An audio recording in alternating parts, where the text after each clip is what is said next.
جی السلام علیکم. یہ میری آپ سے 379 ایپیسوڈ میں ملاقات ہے. امید ہے آپ لوگ خیریت سے ہوں گے. اگر میرا چینل ابھی تک سبسکرائب نہیں کیا تو پلیز سبسکرائب کریں. میرے اس چینل میں آپ کو سیاست پہ گفتگو، موجودہ حالات پہ گفتگو، سوشل پرابلمز، بینکنگ، شاعری، اس کے علاوہ پرانے قصے، کہانیاں، کہاوتیں، بزرگوں کی کہی ہوئی باتیں، میرے لکھے اشعار، میری لکھی ہوئی نعتیں، ان سے آپ کو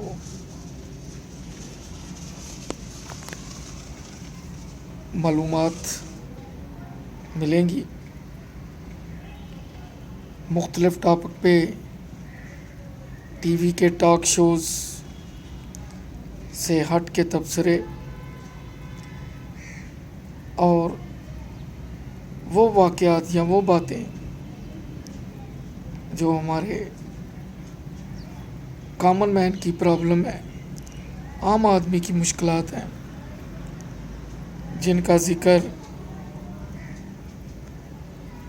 بہت کم ٹاک شوز میں ہوتا ہے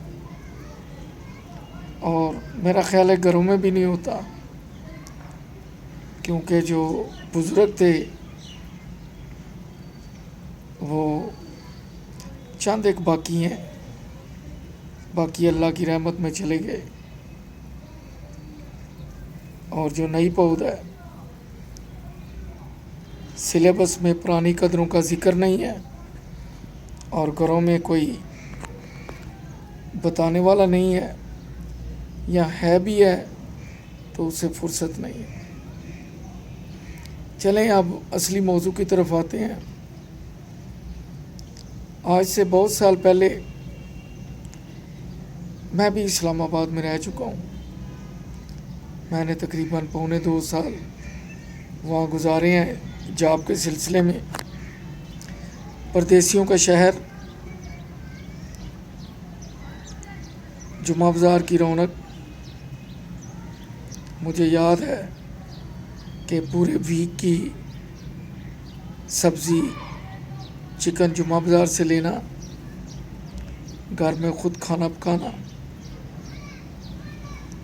اور اپنے ایک دوست ہوتے تھے ان کی فریج میں جا کے پیکٹ بنا کے رکھنا، آفس واپسی سے انہیں کلیکٹ کرنا، گھر جا کے پکانا،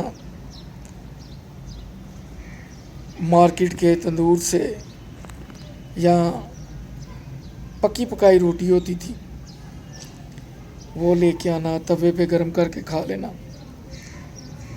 اور ٹیٹرا پیک دودھ ہوتا تھا، ٹرائی اینگل مثلث کی بنا ہوا پیکٹ. یہ حلیب، نیسلے، اولپر وغیرہ یہ ابھی کل کی بات ہے. میں 80 سے 85 کے درمیان کی بات کر رہا ہوں. تو اسلام آباد میں لال مسجد کے پاس سٹال لگتے تھے. زیادہ سٹال سرکاری ملازم لگاتے تھے، کیونکہ ہفتے میں ان کو ایک چھٹی ہوتی تھی جمعے کی. محترم ضیاء صاحب کا دور تھا تو 2-3 سرکاری ملازم مل کے سبزی کی پک اپ راولپنڈی سے لے آتے تھے، اور جمعرات کو آفٹر نون بازار لگتا تھا اور جمعے کو مغرب کے بعد جو گوبھی 50 روپے کلو فروخت ہوتی تھی وہ 10-20 روپے کلو ہوتی تھی، کیونکہ سرکاری ملازموں نے اگلے دن آفس جانا ہوتا تھا. اگر وہ سبزی اٹھا کے واپس بھیجتے تو ان کو کرایہ اس سے زیادہ پڑ جانا تھا، اس لیے ان کی کوشش ہوتی تھی، کیونکہ ویجیٹیبل پیرشیبل آئٹم ہے، خراب ہونے والی ہے، لہذا ان کی کوشش ہوتی تھی کہ جو ہم نے کمانا تھا وہ ہم نے ظہر تک کما لیا ہے، اب عصر کے بعد گاہک اتنے نہیں آئیں گے، ٹرانسپورٹیشن چارجز پڑیں گے، لہذا اسے اونے پونے داموں فروخت کر دو۔ یہ ان کا ایکسٹرا پرافٹ ہوتا تھا۔ بلکہ کئی ایک سٹال میں تو لوگ سبزی لگی ہوئی چھوڑ جاتے تھے، اٹھانے کی زحمت بھی نہیں کرتے تھے۔ یہ حال ہوا کرتا تھا۔ اور لال مسجد کے پاس جمعہ بازار میں بہت رش ہوتا تھا، امبیسیز کے سٹاف سے لے کے فارنر سے لے کے لوکل تمام لوگ وہاں پہ آتے تھے۔ اس وقت اسلام آباد کی آبادی اتنی نہیں تھی۔ G6 میلوڈی ایریا میں میں رہتا تھا، G7 ہاکی گراؤنڈ تھی، اس کے بعد G7 کے آگے کراچی کمپنی کی طرف جو سڑک جاتی تھی، کوئی ٹاما گھر ہوتا تھا، پھر کراچی کمپنی وہاں پہ شاید یہ PTCL والوں کے کوارٹر تھے، اس کے آگے پھر لیفٹ رائٹ پہ ویرانہ تھا، صرف رونق ہوتی تھی میلوڈی چوک، آپارا چوک اور سپر مارکیٹ F7 اور جناح سپر مارکیٹ، اور وہ راستہ جو زو کی طرف جاتا ہے اور جو دامنے کو کی طرف جاتا ہے۔ دامنے کو بھی میرا جانے کا اتفاق ہوا ہے۔ شکر پڑیاں تو ہماری رہائش کے بالکل سامنے تھا۔ ہم فائر بریگیڈ کے آگے امبیسڈر ہوٹل کے ساتھ والی روڈ میں، وہاں پہ رہائش تھی G6 کے ایریے میں۔ آپارا مارکیٹ بالکل قریب تھی، اور شکر پڑیاں سامنے پاکستان سپورٹس بورڈ بھی تھا، لیفٹ پہ تو رائٹ پہ سیدھا راستہ شکر پڑیوں کو جاتا تھا۔ بائک میرے پاس ہوتی تھی، اس طرح راول ڈیم کی سیر اور مچھلیاں پکڑنے کا شوق یہ بھی پورا ہوتا تھا۔ اکیلے ہوتے تھے، آفس سے واپسی کے بعد کوئی ایسی ایکٹیویٹی نہیں ہوتی تھی، جو بھی ہوتی تھی پازیٹیو ہوتی تھی، کیونکہ سارے لوگ وہاں پہ دوسرے شہروں سے آئے ہوئے تھے، مقامی لوگ بہت کم تھے وہاں پہ۔ اسلام آباد شہر ہی ایکسپیکٹیٹ کا تھا، اور ایوب خان صاحب نے یہ پالیسی سنا ہے ہم نے کہ بنائی تھی کہ یہاں پہ صرف سرکاری ملازموں کو رہنے کی اجازت ہوگی، انہی کی کالونیاں انہی کے کوارٹر بنیں گے، لیکن آج دیکھے تو وہاں کھچڑی پک گئی ہے۔ میں 81 سے 83 کی بات کر رہا ہوں، اس وقت کوئی افغانی اسلام آباد میں چلتا پھرتا نظر آتا تھا، اور وہ میرا گمان سچ ثابت ہوا، کیونکہ اس وقت میری چھٹی اس کہتی تھی کہ یہ لوگ ایک دن امن و امان کا مسئلہ پیدا کریں گے۔ تو اصل بات جو موضوع تھا اس سے میں تھوڑا ہٹ گیا، وہ یہ تھا کہ ان سب بڑوں نے سر جوڑے اور کہا کہ اسلام آباد میں سبزیاں دوسرے شہروں سے آتی ہیں، پنڈی کے پوٹھوہار علاقے سے آتی ہیں، اٹک سے آتی ہیں، جو مہنگی پڑتی ہیں، لہذا ایسا کیا جائے کہ اسلام آباد میں فارم ہاؤسز بنا کے تو لوگوں کو دیے جائیں، جس میں تقریباً 10% جو ایریا ہے اس پہ وہ ملازموں کی رہائش گاہ، جانوروں کا باڑہ یہ بنا سکے۔ میرا وہ 10% تھا ٹوٹل پراپرٹی یا ایریا کا حصہ، یا 20 تھا، اور باقی میں لوگ کاشتکاری کریں گے، اور یہ زمین اونے پونے داموں دی گئی، جیسے سابق صدر مشرف صاحب کے پاس شہزاد ٹاؤن میں، اور بھی بہت سے لوگ ہیں، ہوتی صاحب ہیں، جن کے پاس زرعی فارم ہے، ہمارے موجودہ وزیر اعظم صاحب ہیں جن کے پاس بنی گالا ہے، اور بہت سے ہیں فارمز وہاں پہ، مجھے تو نام یاد نہیں۔ تو اونے پونے داموں جتنے کی 300 کنال زمین ہے، میں اگر جاؤں تو مجھے اتنے کے 3 مرلے نہیں ملیں گے۔ ان لوگوں نے اس طرح وہاں پہ الاٹمنٹ کروائیں، اور اس کے بعد ستم یہ ہوا کہ سبزیاں کہاں کاشت ہونی تھی، سبزیاں 10% حصے بھی کاشت نہیں ہوئی، اندر کوٹھیاں بن گئی، شادی ہال بن گئے، گیسٹ ہاؤس بن گئے، اکاموڈیشنیں بن گئی۔ ہم کراچی سرکولر ریلوے کو روتے ہیں کہ غریبوں نے ریلوے کی زمین پہ قبضہ کر لیا ہے، کیونکہ ریل گزرتی ہے، لیکن کوئی یہ ذکر نہیں کرتا کہ اسلام آباد کی زمینوں پہ بھی قبضہ ہوا ہے، کیونکہ کرنے والے سارے فیصلہ ساز ہیں، کوئی نام نہیں لیتا۔ جو ٹاک شوز میں آتے ہیں وہ بھی انہی میں شامل ہیں، جو تبصرہ نگار ہیں انہوں نے بھی بہتی گنگا میں ہاتھ دھوئے ہیں۔ جیسے آج ہم پچھلے 10 سال کا رونا رو رہے ہیں کہ کرپشن ہو گئی، لیکن بڑے بڑے اداروں کے ناک کے نیچے اسلام آباد میں یہ سب کچھ ہو گیا۔ ابھی بھی میں نیوز سن رہا تھا، شاید 4 ارب یا پتہ نہیں 40 ارب کی اراضی سی ڈی اے نے فروخت کی ہے۔ یہ بعد میں پتہ چلے گا جب گورنمنٹ تبدیل ہوگی کہ کیا ہوا تھا، کس نے خریدی تھی، کتنے میں خریدی تھی۔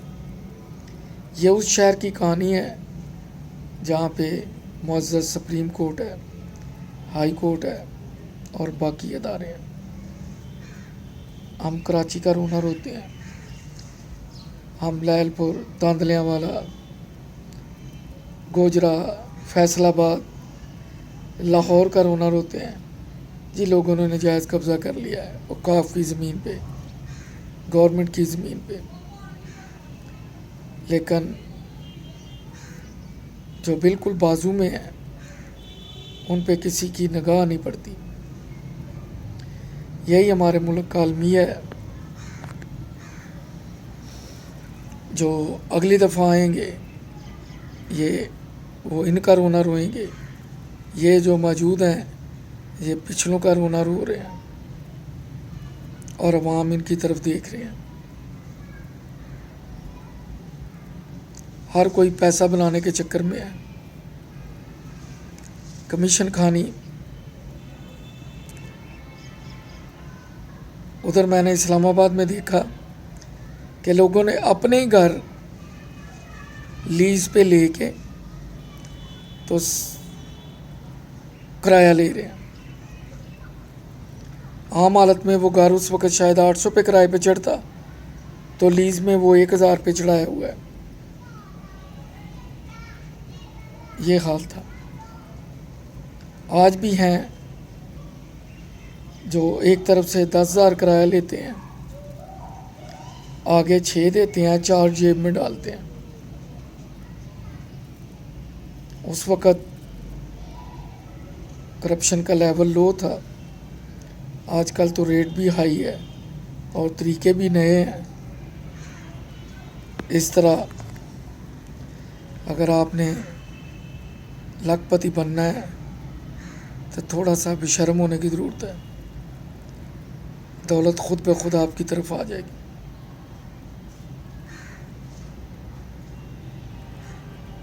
لوگوں نے اسی طرح مال بنایا ہے۔ جو سیدھے رستے پہ چلے ہیں، جو نیک رستے پہ چلے ہیں، وہ آج بھی ہینڈ ٹو ماؤتھ ہیں۔ یہ بڑے بڑے سیاستدان جب سیاست میں آئے تھے تو کچھ بھی نہیں تھے۔ پہلے ہم لاکھ کا سنتے تھے تو حیران ہو جاتے تھے اب کروڑوں کا سنیں تو ہمیں اثر ہی نہیں ہوتا. ہاں اربوں کا فراڈ سنے تھے کانوں پہ جون ایکتی ہے کہ جی 1 ارب کا فراڈ ہو گیا, پھر ہمیں کچھ اثر ہوتا ہے. یہ ہمارا لیول ہو گیا ہے فیلنگ کا, کیونکہ خون سفید, اپنی ذات سے محبت, یہ ووٹ کا تقدس کہتے ہیں. جو ان کا ویسے رشتہ ہے وہ نہیں نبھایا جاتا, یہ ووٹ کے رشتے کہاں سے نبھائیں گے؟ جو پیدائشی رشتے ہیں ان کی قدر ہی نہیں ہے, نئے رشتوں کی قدر ان کو کون بتائے گا؟ یہ مادہ پرست لوگ ہیں.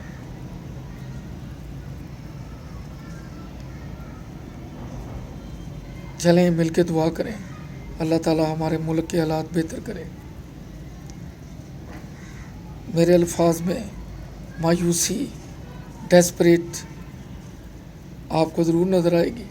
یہ میری آواز نہیں, میرے جیسے بہت سوں کی آواز ہے جو ملک سے اور خاندانی قدروں سے محبت رکھتے ہیں, جو اگلی نسل کو بہترین معاشرہ اور بہترین پاکستان دینا چاہتے ہیں, اپنی دین سے وابستگی اور پہچان دینا چاہتے ہیں. اپنا خیال رکھیے, دعاؤں میں یاد رکھیے. کوئی ایسا جملہ جو ناگوار گزرا تو معذرت چاہوں گا.